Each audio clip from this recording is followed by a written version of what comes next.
पहले 5 पारों में से 1 सवाल होता है और इस तरह से 30 पारों में से 6 सवाल टोटल होते हैं। हर टीचर 2 सवाल पूछता है। अस्सलाम वालेकुम, मेरा नाम मोहम्मद उमर शेख है। मैं कायद-ए-आज़म मेडिकल कॉलेज बहावलपुर में फ़र्स्ट ईयर MBBS का स्टूडेंट हूँ। मेरे MD कैट पे 175 मार्क्स थे और FSC में 1090 मार्क्स थे। मेरा एग्रीगेट 91.00 था। मैं हाफ़िज़ कुरान हूँ और मैंने हिफ्ज़ का टेस्ट भी दिया था।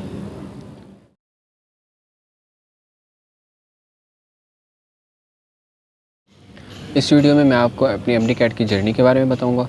मेरा सेकंड अटैम्प्ट में क्लियर हुआ था MD कैट और मैंने हिफ्ज़ का टेस्ट दिया था UHS में, तो उसके ऊपर भी मैं इसमें तफसील से बात करूंगा। MD कैट में मैंने अकेडमीज़ भी ज्वाइन की थी, 2-3 अकेडमीज़ ज्वाइन की थी और वहाँ पर टेस्ट भी दिए। उस सारे एक्सपीरियंस से गुज़रा था और साथ ही साथ मैंने सेल्फ़ स्टडी पे भी गौर किया। सेल्फ़ स्टडी में ख़ुद बंदा इतना नहीं कर सकता, टीचर्स बहुत अच्छे ट्रिक्स बताते हैं, टिप्स बताते हैं एकेडमीज़ में, तो वो काफ़ी हेल्पफुल रहे।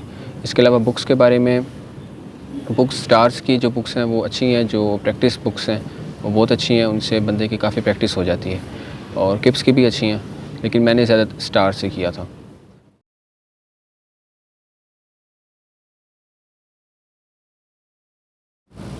पूरे पाकिस्तान में जितनी भी यूनिवर्सिटीज़ हैं वो हिफ्ज़ का टेस्ट लेती हैं जो बच्चे हाफ़िज़ कुरान होते हैं उनके लिए, और ये HEC की तरफ से पॉलिसी है।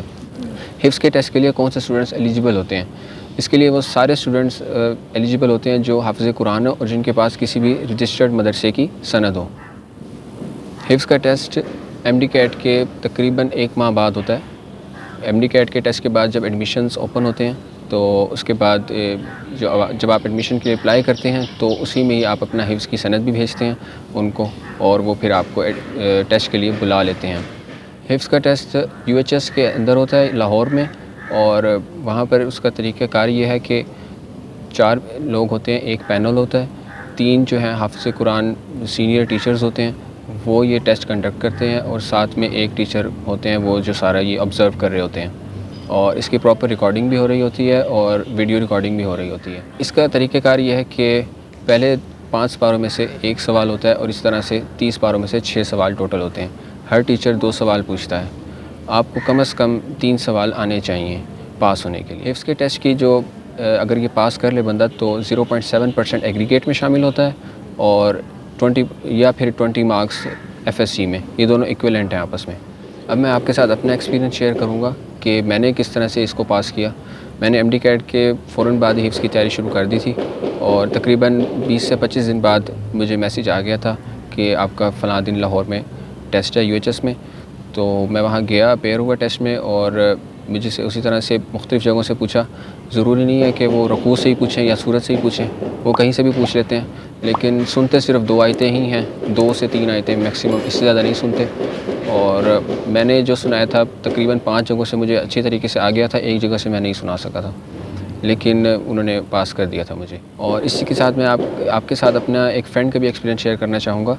वो ये कि वो भी रिपीटर था, उसने पहले भी एक दफ़ा यही UHS का टेस्ट दिया था, उसमें वो पास था, लेकिन जब उसने मेरे साथ नेक्स्ट ईयर दिया तो वो पास नहीं कर सका, और उसकी रीज़न यही थी कि उसने पढ़ना छोड़ दिया था, कुरान पाक डेली नहीं पढ़ता था वो, तो इसके से वो नहीं सुना सका, 3 सवाल भी वो नहीं सुना सका, और इसी वजह से वो MBBS में अपना मेरिट भी सिक्योर नहीं कर सका था।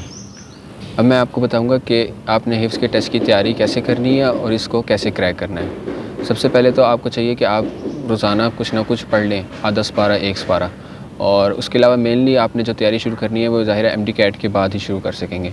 तो उसमें आपने रोज़ाना 4 से 5 पारे पढ़ने। अगर आपकी गलतियाँ भी आती हैं तो वो ऐसा कोई इशू नहीं है, 1 पारे में मैक्सिमम 20-25 गलतियाँ भी आ जाती हैं तो कोई इशू नहीं है, बस ये हो कि आप पढ़ सकें।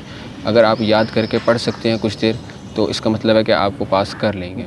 वहाँ पर जो पैनल है वो मुश्किल बिल्कुल भी नहीं सुनता और बहुत प्यार से वो बिहेव करते हैं, और बहुत प्यार से पहले आप जाते हो तो पूछते हैं, आपका नाम पूछते हैं, प्यार से बिठाते हैं, और वो कुछ भी नहीं, यानी कि प्रेशर में बिल्कुल नहीं आने देते बच्चे को। तो इसलिए वहाँ पर आपने घबराने की ज़रूरत नहीं है वहाँ पर, और अपनी तैयारी करके जाएँ और अल्लाह पे भरोसा रखें, इंशाल्लाह आपका ज़रूर पास होगा।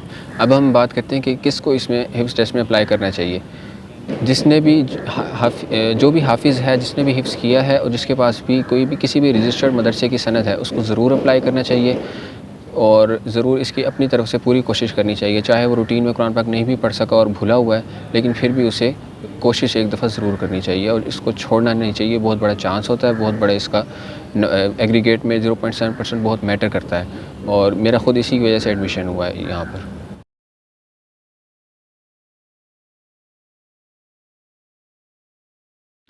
हिफ्ज़ टेस्ट से एक दिन पहले मैंने इस तरह तैयारी की कि मैंने अपने एक हाफ़िज़ दोस्त को इसी तरह टेस्ट दिया, इसी पैटर्न पे जिस पैटर्न पे यूएचएस ने मेरे से लेना था।